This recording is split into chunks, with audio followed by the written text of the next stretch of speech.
Chapter 23. They took Bria to his cell in the temple and tied him to a pillar. Then Wet and the Gullwings went back about their business. Bria was not really unconscious, but rather in a deep sleep. The monk who lived in the temple was looking after him.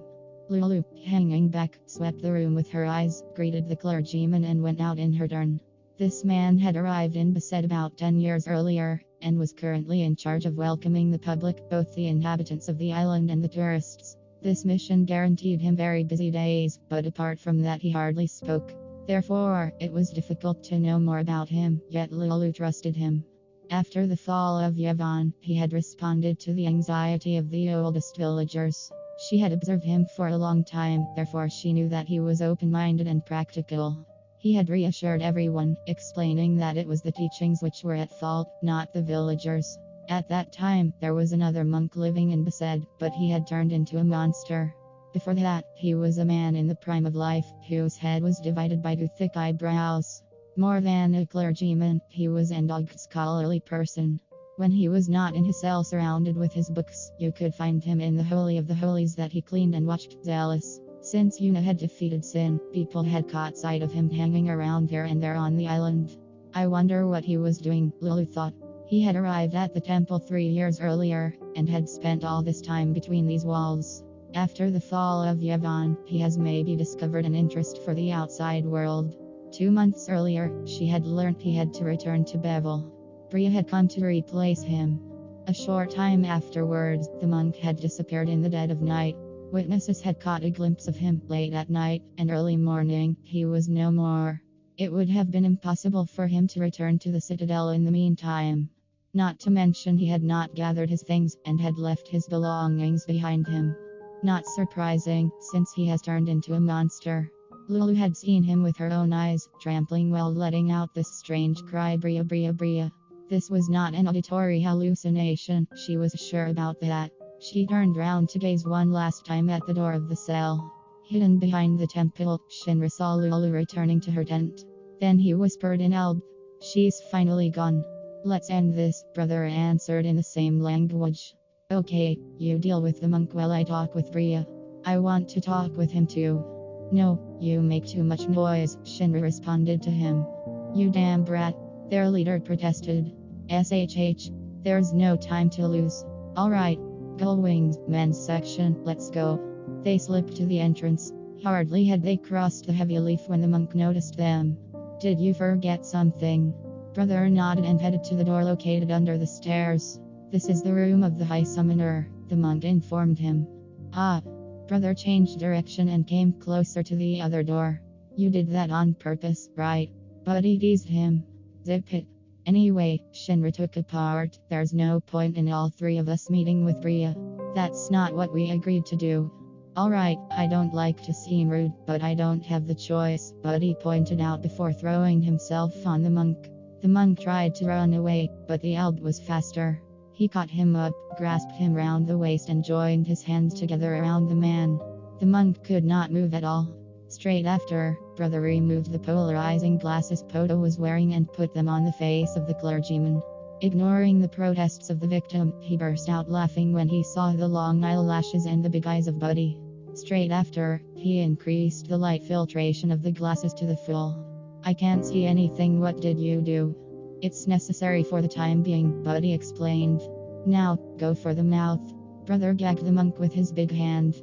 "I will let you take care of him," Shinra declared before crossing the door which led to the cells. He heard what may be a noise of struggle, but he had just entered Bria's room, and he was petrified by a piercing look. "Close the door behind you," the prisoner ordered quietly. "No, alone, I am not up to it, I need some help," the boy thought. Yet he complied obediently. Good bed all. Chapter 24. Yuna had decided to walk around the island alone because staying with Titus was too difficult. She had returned to the starting point, the circular room, but had not found a solution to the problem. She wishes she would have been able to share the pain inside her with her partner, to give him some relief. Was she in the wrong? Maybe could she save him from this suffering? But another problem was preoccupying her. Killing a young girl. If she told Titus about the request of the summoner, would her former guardian accede to it? Maybe, if he thought he could please Yuna. Egocentric thought. She was aware of that, but she knew that the young man was often eager to please her. No, she declared aloud, he would never do that, even for me. Vaus wanted to be alone. Kush was standing against the altar, under the gaze of the statues. No, but staying with him was too difficult for me. I'm bad at hiding, and he always manages to know what I think. His considerations are hard to bear. Kush shrugged and laughed quietly. What? He said the same thing. And he understands very well your need of solitude. Vaus are very fortunate. Yuna had the impression that Kush was making fun of her. She wanted to object, but changed her mind. After all, she was talking to a swarm of pyrothiles. She quickly came closer to the altar. The Ioncore stepped backwards, but Yuna grasped her hand and concentrated. Kush's skin began to shine. Is that your opinion, summoner? Such aggressiveness. That's because you're unreasonable. You remind me of Uniliska, the summoner princess. You are offending me. Could you at least tell me your name? He did not answer. Yuna turned towards the statues and began to enumerate them. Lucher, Guard, Alb, Von, Canela, Salone, Mio, Mika, Deco, Romand, Anli, Ifanol. Kush's silhouette trembled. Ifanol grant us beauty. It does not look like me. Then what's your real name? Johit. From Muka.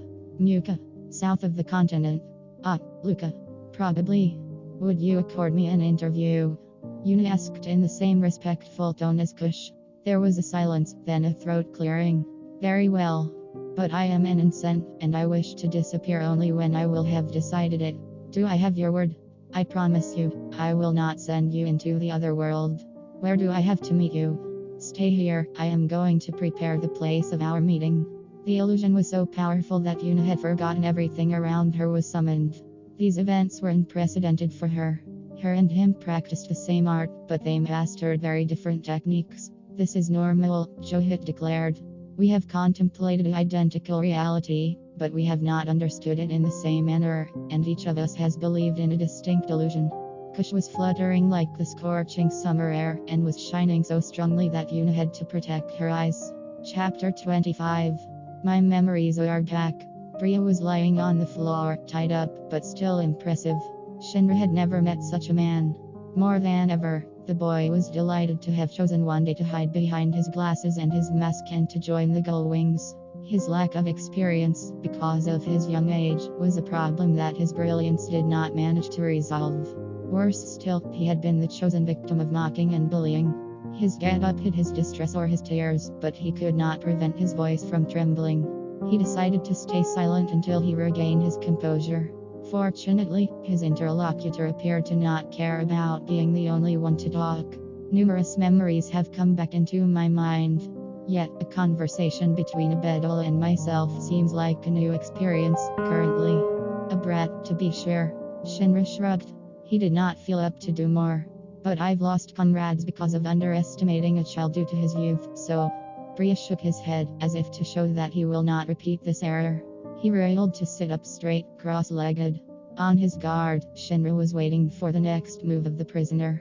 Was he going to tell him how his comrades had died? If he was going to do so, there was a good chance that he would lose his temper, and the situation could become dangerous. But the man changed the subject. You don't intend to call for help? Shinra shook his head. Bria grumbled and stayed quiet. Relieved by his mutism, the boy began to examine him. His hair and his mustache were hiding his face, and it was difficult to discern his expression. His faded look seemed to hide a secret. Shinra did not trust this man, and he knew it was the same for Lulu. For a moment, Bria stared at Shinra in turn, before lowering his eyes. Leave me alone, he whispered. His back suddenly stooped, as if the arrogance that had been supporting him so far had disappeared. It was the perfect time to leave the room, the boy thought. What is a bedol? Why do you call me that, sir? Shinra had spoken with a tone more polite than the prisoner deserved, and he regretted it. But rephrasing it was not an option. That would lead him to admit that he had made a mistake. The man sat up straight with a sour laugh. All the bedols were like you. Now, people say Alb. In the past, a man named Alb was their leader. Some people called them Alb's bedols, or Albedols. It's the church who's decided to call you Alb. A name easier to spew out, I guess. It's just a simple patch, like all the teachings of Yevon. I didn't know. Nobody has told us about this. This admission was not showing his best light to the prisoner, but he paid that no mind. His main objective was first to draw his interlocutor out. Bria nodded kindly. Since its origin, this world was governed by beings endowed with supernatural abilities. Those who have predispositions to magic and mastered it have always been given an advantage, and they have jealously guarded it until now. The daily life of the destitute people has been cruel for a long time. Think carefully. Back in the days, magic was the only way to produce a flame. The Bedouins are the ones who have turned the tide. Their inventions have been called machines or machinas and have spread out all over the world. Of course, the people in charge did not appreciate that, but they knew the Bedouins were useful. Instead of forbidding them, they tried to find a way to take advantage of them. To coexist and to prosper, that was their motto. Shinra was hanging on to Bria's every word. In the boy's mind, Spira's history had always begun with the Machina War. It was the first he was hearing talk of events preceding this conflict. But the faults are on both sides. The Bedouins have become more and more audacious, and the governments more and more tyrannical. Your ancestors carried on creating machines, but they were considered inferior to livestock from then on. But if that's the case, why? Why did they carry on creating their machines? Because if they refused to do it, they were killed. They have designed, built and maintained the weapons of the conflict. Rather than refusing and dying, they have chosen to live, Bria explained in a serious tone, before letting out a new sour laugh. The Bedouins were really strange. They had created a hierarchy between them, those who had the monopoly on construction, those who could only use basic techniques, those who were restricted to physical work. The prisoner suddenly appeared to be sad. You're the descendants of the most destitute Bedouins. And what happened to Elb? You said we owed our name to him. Let's say there was no room for him in the world of Yevon. I didn't even have to kill him. Excuse me. Shinra had thought that the man, passionate about history, liked to show off his knowledge. But he was apparently crazy. The boy knew that the mentally ill could sometimes describe with realism a world which only existed in his mind. Maybe this was the case for Bria. The Alb I have known was just one of those who had taken on the name of the god of workers. His life and his death have probably changed nothing in history. He was appearing to stare into space. Shinra would not have been able to say if he was distracted or lost in his memories. Bria let out with a familiar tone. What is your name? Shinra. Can you untie me, Shinra? No, I can't. If you can't untie the knots, you can at least cut the cord. I'm not a kid. The boy protested. However, Bria had not talked mockingly. Your airship is rooted to the post, right? I don't see what. And what if I tell you I know how to repair it? You can do that, really? Those machines are designed so that they stop working after some time. Why? For two reasons. First, you need to proceed to regular inspections. But if a machine still works without these inspections, nobody takes the time to do it until an accident happens. And of course, the Bedouins would be given the blame for this. So, the mechanisms stop from time to time in order to maintain them. Furthermore, only Alb and his Bedouins knew how to put them back in working order. Thanks to that, they were indispensable. The government could not eliminate them if they wanted to use their machines. This plan was not really great. They couldn't plan ahead that the whole world was going to fall in the grip of a man determined to drop all technology. Bria laughed, as if indifferent to the past events. How can you repair the airship? You're not Bedouin. I've worked in Bevel. Do you know what it looks like from the inside? A machine. Exactly. And since the Bedouins are forbidden to enter the citadel, several persons had to learn how to maintain it. I'm a part of these initiated persons. I can't repair a damaged or broken mechanism, but I can restart it after a program stop. And you know the architecture of the machines. Like the engine, for example. It depends on the model. Great. I've been forbidden to inscribe these knowledges, but everything is still in mind. Excellent. That's great. The boy untied the prisoner quickly. Let's hurry, Bria. The Fahrenheit is waiting for us. Behaving like an excited child, the boy was bouncing up and down. Thanks, Shinra. Bria stood up straight slowly, and suddenly gave a knee strike to the chest of the young man. He had aimed at the stomach, but too bad. His victim was lying on the floor, inert. The man was not feeling guilty at all. Shinra was admittedly a child, but a Bedouin above all else. And don't call me Bria. I'm Sloane. The time had come for him to take on the vengeful name that his comrade had himself taken on in the past. From now on, he knew that he was an incarnate spirit. He held out his hand before him. It seemed that he was seeing it gleaming. Since he had discovered his condition, how long was he going to be able to maintain his body and his mind? I should hurry. Chapter 26. Una was seated on a wooden crate on the pontoon of a boat devoured by rust. The hull had been repaired in several places. The boat was as big as the SS Leaky, which shuttled back and forth between Basset and Kilika. Una recognized the person represented on the figurehead. Anli, god of travelers. Una turned around. Her skiff was floating on a sea of oil. On the starboard, she recognized the silhouette of an island. She spun round. An old thin man was seated on another crate. Nice to meet you, Summoner Ifanil. Or maybe do you prefer Johit? Yes, please. His white hairs, mustache and beard were contrasting with the black color of his robe. The edge of his hood was hiding his eyebrows. When he moved, Una noticed that they were white too. I have lived for 90 years. I have become an innocent because I had to carry some things out, but... He shrugged, tired. I have only understood after my death that it would have been better for me to die much earlier. It must be a little unpleasant for you to meet an old man like me. I may not look like much, but when I was young, I dyed my hair in red. I was really stupid. He stayed silent. Johit. I prefer that you call me Sire Johit. Naturally, she answered despite her irritation. Sire Johit, have you also summoned this boat? Well, yes. Unfortunately, I am not close anymore to the Adion core, that which you call faith, therefore I can only recreate some places she knows well. The island is my strong point. If summoning is the materialization of the close link between summoner and Adion core, let us say that I am using a distant link. Do not laugh. That is what happens when you create too many Adion cores, but I was ignorant of that fact. Summoners create the faiths. Una was surprised. That is how summoning worked in former times. The technique you use now has been altered in order to satisfy the Church of Yevon. You work with the faith you were assigned, in order to create only what he wants. By forwarding your thoughts to him, you increase the power of the Adion. An adaptation certainly executed in order to facilitate the task during a battle. I can't believe it. What is surprising you? Everything I believed to be true was a lie. Somehow, it was. You have lived well being convinced of something. This has become your reality. I thought Adions had disappeared from Spira forever, since faiths are no more. And I didn't want to practice anymore. I was convinced that summoning was just a weapon. But if it's not the case, if I can create islands and boats, I'm able to do a lot for everyone else, more than just dispense advice to them and send them into the other world after their death. Johit put his hand on Una's. The body of the old man gleamed, and the young woman felt a consciousness, a knowledge moving from Johit to her. He was passing down to her the technique to create a Adion core. Oh. What she saw made her blush. Sorry. That is how I proceeded.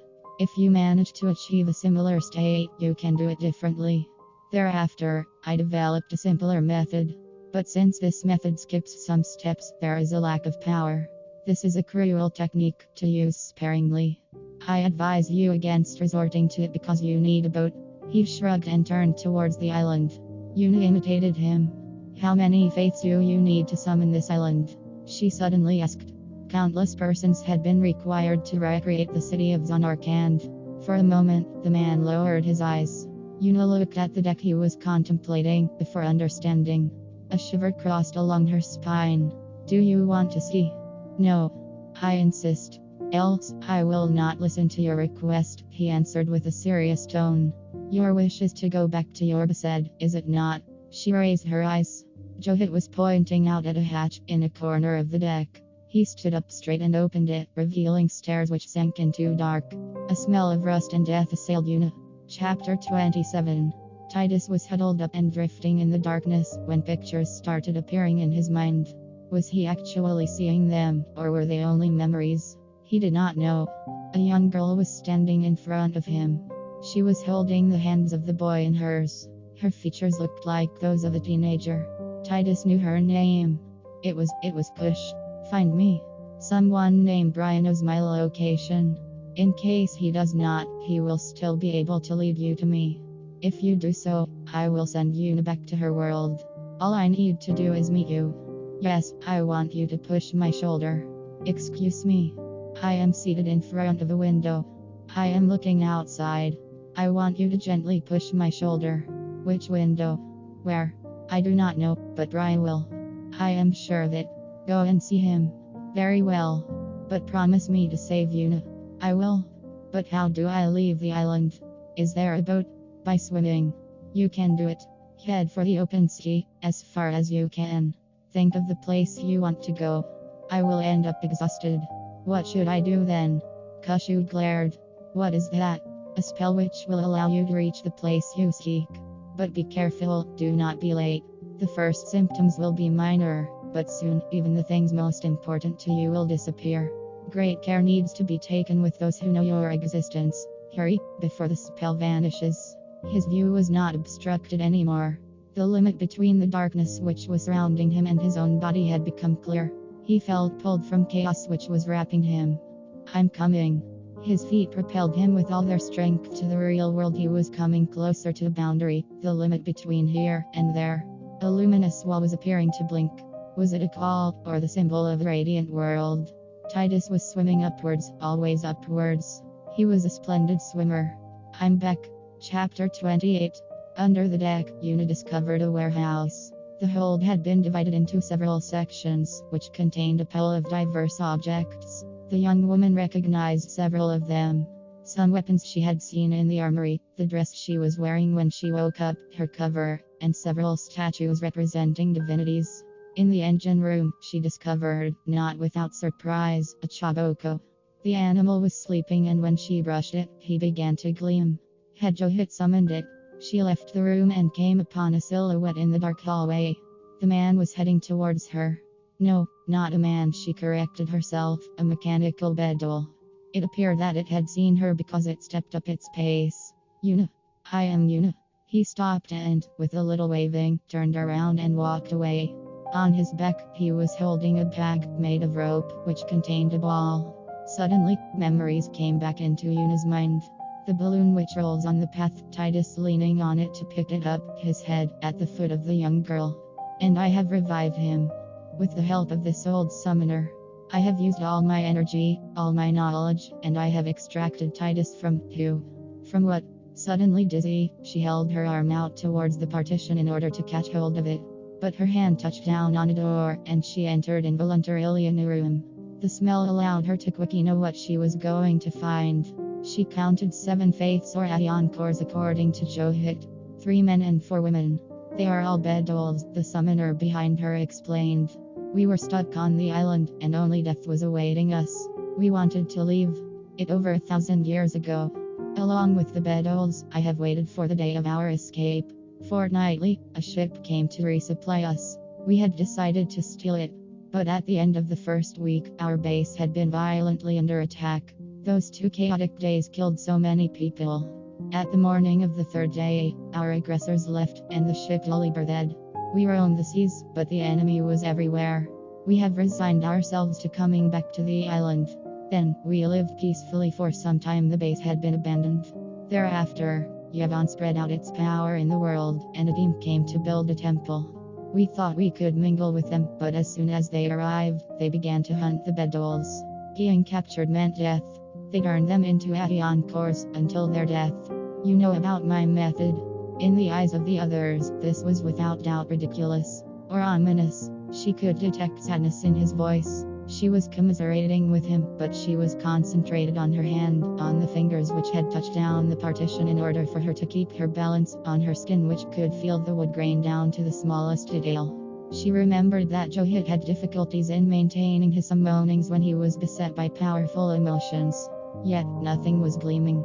This boat is real. The summoner nodded to confirm it, and Yuna rushed towards the deck. She was still seeing the island, and now the cove too. A detail drew her attention. She let out a cry of exclamation when she noticed that the mechanical towers which stood out of the forest seemed washed out because of the bad weather. She had come back to Besed. Where is Titus? She thought that he was waiting for her in the Aion island. But currently, Johit was not summoning anything. In that case, where was her partner? The old man emerged slowly from the hold. Where is Titus? I told him that it was for your own good, and he immediately agreed.